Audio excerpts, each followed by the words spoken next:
अस्सलाम वालेकुम प्यारे दोस्तों, कैसे हो आप सब। आप देख रहे हो इजी कुकिंग कॉर्नर और आज मैं आप लोगों के लिए गर्मियों का बहुत ही बड़ा मसला, जैसे ही फ्रिज की ज़रूरत बढ़ जाती है गर्मियों में, ऐसे ही इसके मसाइल भी बढ़ जाते हैं। ये कूलिंग नहीं करती, इसकी रबड़ ख़राब हो जाती है। उसे आप बिना पैसे लगाए, बगैर चेंज किए घर में कैसे ठीक कर सकते हैं, इन सारे मसाइल को हम इस वीडियो में हल करेंगे। हमारा जो फ्रीज़र होता है वो किचन का बहुत ही अहम हिस्सा होता है, जो कि हमारी बनी हुई चीज़ों को और वो चीज़ें जो हमने लंबे अरसे के लिए स्टोर करके रखनी होती हैं उनको फ्रीज करके रखता है, स्टोर करके रखता है। अगर हमारा फ्रीज़र ही सही तरह कूलिंग ना करता हो तो हम क्या करें, और उसमें से अगर आवाज़ भी आती हो तो हम तो बहुत ही ज़्यादा परेशान हो जाते हैं और मैकेनिकों के पीछे भागते हैं और बहुत ज़्यादा पैसे भी लगाते हैं। फिर और टेंशन के मैकेनिक हमारे हाथ नहीं आते, गर्मी बहुत ज़्यादा होती है और फ्रीज़र के बगैर हमारा गुजारा भी नहीं होता। तो हम कौन से ऐसे काम करें जिससे हमारे फ्रीज़र की कूलिंग भी बढ़े और हमें टेंशन भी ना हो। मैं आपको चंद एक टिप्स बताऊंगी जिनको फॉलो करके इंशाल्लाह आपको बहुत फ़ायदा होगा। सबसे पहली टिप तो ये है कि आपने जब भी फ्रीज़र को कहीं रखना होता है तो आपने उसे दीवार से एक हाथ के डिस्टेंस पे रखना है। ये देखें, ये जो मेरी फ्रिज है वो एक हाथ से ज़्यादा के डिस्टेंस पर रखी हुई है। ये देखें, कम से कम आप ऐसे हाथ करके देखें तो ये एक अंगूठे से, ये जो हमारी छोटी उंगली है, इतना डिस्टेंस होना चाहिए हाथ खोल के। तो ये दूसरी साइड से भी देखें, मेरी दूसरी साइड पे भी दीवार आ रही है तो वहाँ पे भी इसका कितना डिस्टेंस है। ऐसे करने से ये होता है कि आपकी जो फ्रीज़र है ना उसकी साइडों से हवा क्रॉस होगी तो फ्रिज का जो कंप्रेसर है वो ठंडा रहेगा और फ्रिज बहुत अच्छी कूलिंग करेगी। नेक्स्ट टिप जो है, अगर आपके फ्रिज में से बहुत ज़्यादा आवाज़ आ रही हो और कूलिंग भी बहुत ही ज़्यादा कम हो गई हो तो आपने क्या करना है, फ्रिज की बैक पे आप देखें जिधर कंप्रेसर होता है उसके ऊपर एक ट्रे होती है। ये देखें, ये वाली जो ट्रे है, मेरी ट्रे फिक्स है तो ये यहाँ से उतारी नहीं जा सकती, इसलिए मैं ऐसे ही इसके अंदर पानी डाल देती हूँ। अगर इसमें से बहुत ज़्यादा आवाज़ आ रही हो और कूलिंग बहुत कम हो गई हो तो आप इसके अंदर ऐसे पानी डाल दिया करें। रोज़ाना गर्मियों में 1 गिलास इसमें पानी का डाल दिया करें। ऐसे पानी डालने का फ़ायदा ये होता है कि ये जो कंप्रेसर होता है ये ट्रे के बिल्कुल साथ होता है और ये पानी डालने से कंप्रेसर ठंडा रहेगा। जब कंप्रेसर ठंडा रहेगा तो वो बहुत अच्छी कूलिंग करेगा और फ्रिज में आपकी बहुत अच्छी कूलिंग होगी। और ये जो आवाज़ बहुत ज़्यादा आती है वो भी कंप्रेसर के ज़्यादा गर्म होने की वजह से आती है। जब आपका कंप्रेसर ठंडा होगा तो आवाज़ भी आना बिल्कुल बंद हो जाएगी। आवाज़ का तो आपको पानी डालते ही पता चल जाएगा, बहुत ही कम हो जाएगी। आपने अंदाज़ा किया होगा, मैंने आप लोगों को आवाज़ भी सुनवाई है। जैसे ही मैंने पानी डाला कितनी कम हो गई।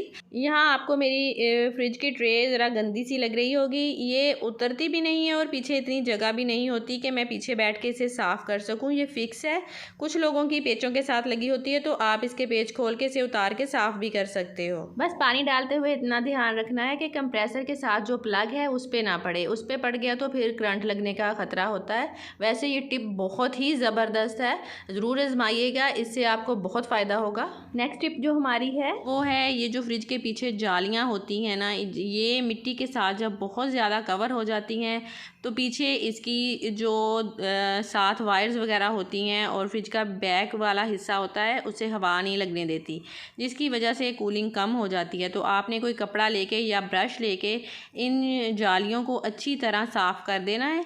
ये देखें, मैंने एक एक्स्ट्रा डस्टर ले लिया है, उसके साथ मैं इन्हें साफ़ करती हूँ। आपको अगर डस्टर के साथ ईजी लगे डस्टर के साथ साफ़ कर लें, या ये जो होता है ब्रश पेंट करने वाला वो एक्स्ट्रा घर में पड़ा हो तो उसके साथ आप साफ़ कर लें, उसके साथ बहुत ही ईजीली साफ़ हो जाती है। मैं जालियाँ साफ़ करके आपको दिखाती हूँ। इनको साफ़ करने से भी कूलिंग बहुत बढ़ जाती है। ये देखें, ये मेरी जालियाँ साफ़ हो चुकी हैं बहुत अच्छे तरीके से, तो इसके साथ भी कूलिंग बहुत बढ़ जाती है। नेक्स्ट टिप हमारी फ्रिज की कूलिंग बढ़ाने के लिए जो है वो, हमारी फ्रिज के अंदर कुछ होल्स होते हैं।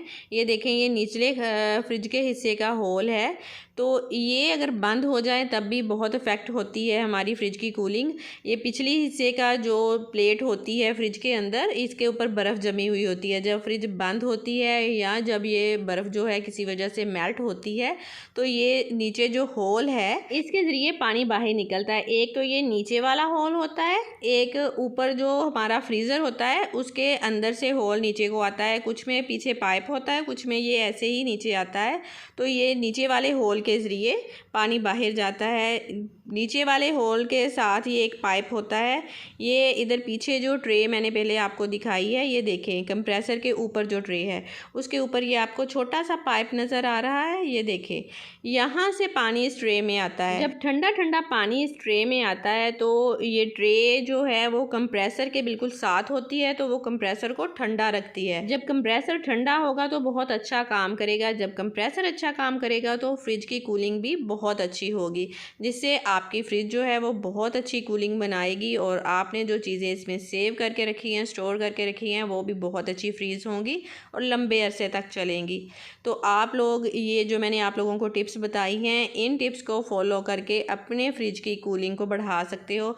आपको कहीं भी फ्रिज को लेके जाने की ज़रूरत नहीं, कहीं पे भी पैसे खर्च करने की ज़रूरत नहीं। आप घर में इन टिप्स को फॉलो करके अपने फ्रीज़र की कूलिंग को बढ़ा सकते हो। मैं ये जो आपको कंप्रेसर के ऊपर ट्रे वाला बताया है ना, पानी डालने वाला, इस टिप को ज़रूर करती हूँ गर्मियों में। रोज़ाना मैं इसके अंदर पानी डाल देती हूँ तो हमारे फ्रिज की अल्हम्दुलिल्लाह बहुत अच्छी कूलिंग होती है।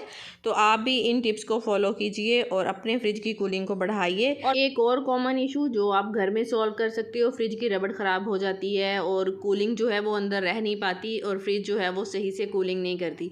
तो आप इसकी जो रबड़ है इसको खुद ठीक कर सकते हो। आपको अपनी फ्रिज कहीं भी लेके जाना नहीं पड़ेगी और ना ही इस पे कोई पैसा लगेगा। तो आपने क्या करना है, इसके अंदर टिशू जो होते हैं, आम जो टिशू हम यूज़ घर में करते हैं, वो टिशू ले लीजिए, या अगर आपके पास कोई फोम है तो वो आप काट के इसके अंदर डाल दीजिए। इस रबड़ में डालने के बाद आप देखिएगा फ्रिज में कहीं से भी लीकेज नहीं होगी।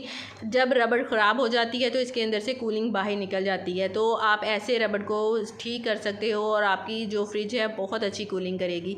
ये छोटे छोटे से काम होते हैं, आप इजीली इनको घर में कर सकते हो और अपने बहुत सारे पैसे बचा सकते हो। मेरी फ्रिज पे भी ऐसे ही होता था कि इसके अंदर से कूलिंग निकल जाती थी, ऊपर वाले हिस्से पे बहुत ज़्यादा बर्फ़ बन जाती थी। मुझे हफ्ते में 1 से 2 दफ़ा इसे साफ़ करना पड़ता था। तो मैंने इसे ऐसे ठीक किया, बहुत ही माशाल्लाह से अच्छी कूलिंग कर रही है। तो मैंने सोचा आप लोगों के साथ भी अपने जो एक्सपीरियंसेस हैं वो शेयर कर लेने चाहिए, ताकि आप लोगों को भी इससे फ़ायदा हो सके। वीडियो अच्छी लगी है तो इसे लाइक और शेयर ज़रूर कर दीजिएगा। चैनल को अगर अभी तक सब्सक्राइब नहीं किया तो कर दें। नेक्स्ट वीडियो तक के लिए अल्लाह हाफिज़।